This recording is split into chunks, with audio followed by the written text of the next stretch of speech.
Do público, este é o P24. Como foram as primeiras horas após o sismo que vitimou mais de 2.000 pessoas em Marrocos?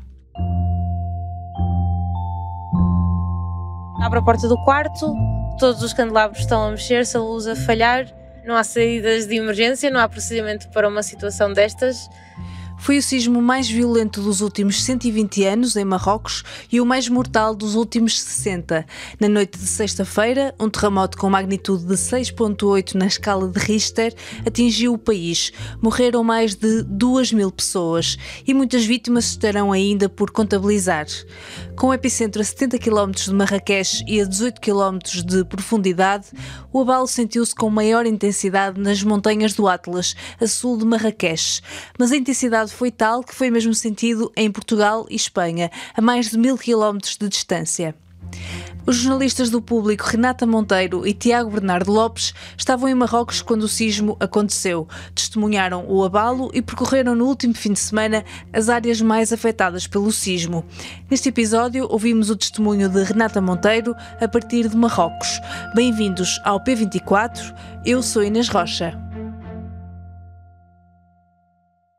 Às 23h11 da noite de sexta-feira, quando o sismo começou, Renata estava no norte do país. Na sexta-feira à noite estava em Fez, no norte de Marrocos, a 500 km de Marrakech. Tinha acabado de chegar ao Riad, onde estava hospedada, quando os candelabros começaram a oscilar de um lado para o outro, depois a cama a mexer-se. A seguir abre a porta do quarto, todos os candelabros estão a mexer-se, a luz a falhar. Deixo a correr e lá em baixo já estão outros hóspedes aflitos a perguntar qual é o procedimento. Não há saídas de emergência, não há procedimento para uma situação destas. Só depois, quando escrevi no Google terremoto de Marrocos e apareceu logo o alerta vermelho e a magnitude 6,8 e vimos que o epicentro era longe de onde estávamos e ainda assim tínhamos sentido o edifício a abanar, é que percebi que poderia ser um terremoto grave. À medida que o número de vítimas mortais ia sendo atualizado e conhecíamos os primeiros sinais de destruição, percebi que o terremoto ia ser bastante grave. No dia seguinte, os jornalistas deslocaram-se para Marrakech, uma das cidades mais afetadas pelo sismo, e encontraram abrigos a céu aberto.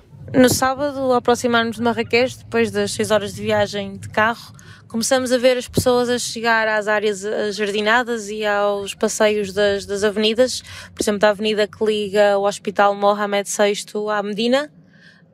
Começamos a ver as pessoas chegarem com cobertores debaixo dos braços, almofadas e sentarem-se em pequenos grupos junto das famílias, muitos grupos de homens, muitos grupos de mulheres, as crianças a brincarem. E eles iam-nos dizendo que vão dormir mais uma noite ao relento porque não se sentem confortáveis, seguras a voltarem às suas casas.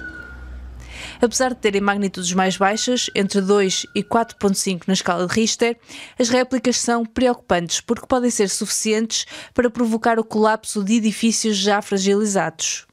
Muitas das casas não têm fissuras, não sofreram qualquer dano, mas ainda assim a experiência traumática e também o facto de não terem uma voz forte a dizer é 100% seguro voltarem a casa, algum medo de réplicas também, faz com que as pessoas prefiram ficar juntas e vão dormindo à vez, falam com os familiares. É um medo que chega mais à noite, porque na verdade as pessoas até vão entrando dentro das casas e passam lá algum tempo, carregam o telemóvel, trazem algumas coisas, mas depois quando chega à noite preferem ficar em espaços amplos, sem estarem entre paredes estreitas e sem tetos por cima, e dizem que vão ficar assim até terem uma ordem clara que é 100% seguro voltarem às suas casas.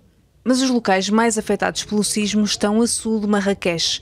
Depois de falar connosco, os jornalistas do Público seguiram para a zona das montanhas do Atlas, onde encontraram aldeias remotas completamente destruídas e acampamentos improvisados na estrada. Um dos moradores recorda a Vila Bonita onde vivia, agora reduzida a escombros. Because our village it was good, it was touristic, and also there is a lot of people come here, to take pictures there. Agora o chão torna-se mesa e cama, mas Abdelai lembra que não podem viver assim para sempre e pede ajuda para a reconstrução. If that, inshallah pass, we have to know how we can get houses again.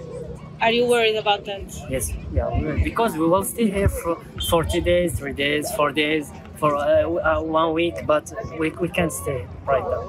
Marrocos tem recebido ofertas de ajuda de todo o mundo, mas não é claro se o auxílio está a chegar a quem mais precisa.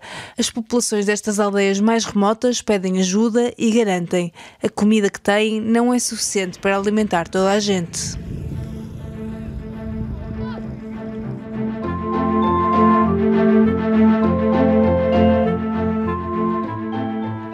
Esta segunda-feira, no Público, acompanhe todos os desenvolvimentos das operações de resgate em Marrocos e a um dia do início do ano letivo, conheça todos os dados sobre as escolas e saiba quais as greves previstas para este ano letivo. Este episódio foi editado por mim, Inês Rocha, e teve a participação da Renata Monteiro em Marrocos.